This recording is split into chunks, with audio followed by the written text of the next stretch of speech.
তো মানে আজকে হচ্ছে সর্ষে মোটামুটি উঠাচ্ছে, তো সর্ষে উঠানোর সময় মানে চলে আসলাম যে বাবার সাথে হেল্প করি, তাই আসে দেখি যে বাবা অলমোস্ট অনেকখানি কাটে ফেলাছে।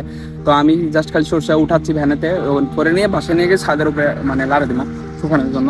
তো চলুন বাবার থেকে শুনে আসলে আমাদের খরচ কিরকম হলো আর কিরকম প্রফিট আসতে পারে।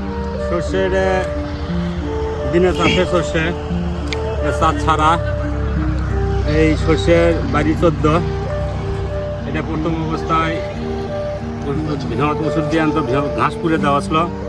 তারপরে 3 দিন পর এসে সর্ষের সার বুনে দেওয়ার পর যখন 2-3 পাতা হয় তখন আবার ওষুধ স্প্রে করে আবার সার দেওয়া হয়। সর্বমোট খরচ সর্ষে দিয়েছে আমার হলে 500 গ্রাম, আর খরচ সর্বমোট 600 টাকার মতো খরচ হয়েছে জমিতে। আচ্ছা, তাহলে এখন ফলন হবে কতটা আশা করা যায়?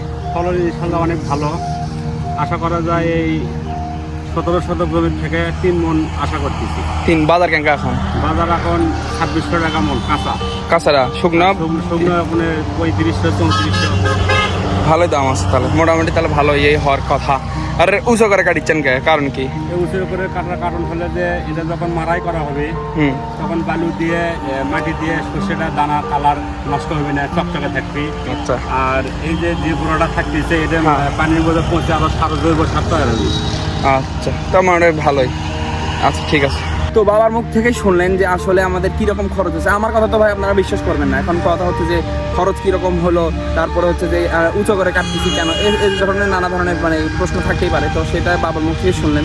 আসলে এরকম যদি হয় তাহলে খরচ বিনা খরচে ইয়ে করতে লাভ নেই। এখনও যদি দেখায় সেটা হচ্ছে যে এই যে আমি বিশেষ করে যে ধানের মতো এখনও আছেই, এই যে ধানের মতো এখানে মানে ধান তুলে আর কি আমরা এখানে সরিষা বুনে দিয়েছিলাম। এখান থেকে মোটামুটি ভালো সরিষা আছে একদম মানে পর্যাপ্ত পরিমাণে। আর বোনার সময় খেয়াল রাখতে হবে যে বেশি ঘন যেন না হয়, বেশি পাতলা যেন না হয়। তো মোটামুটি আমাদের স্বাভাবিক ছিল, যার জন্য এখন তুলেছি সরিষার দানা। দেখেন মোটামুটি সরিষার দানা ভালো আছে। তো আশা করা যায় এখান থেকে মোটামুটি ভালো একটা প্রফিট আসবে। আর অন্যান্য জমি এখনও পাকেনি, তবে আশা করা যায় আগামী সপ্তাহের মধ্যে পাকে যাবে। আমরা চেষ্টা করব মানে একদম সঠিক সময় তোলার জন্য। তো সবাইকে ধন্যবাদ জানিয়ে আজকের ভিডিও শেষ করছি। আসসালামু আলাইকুম।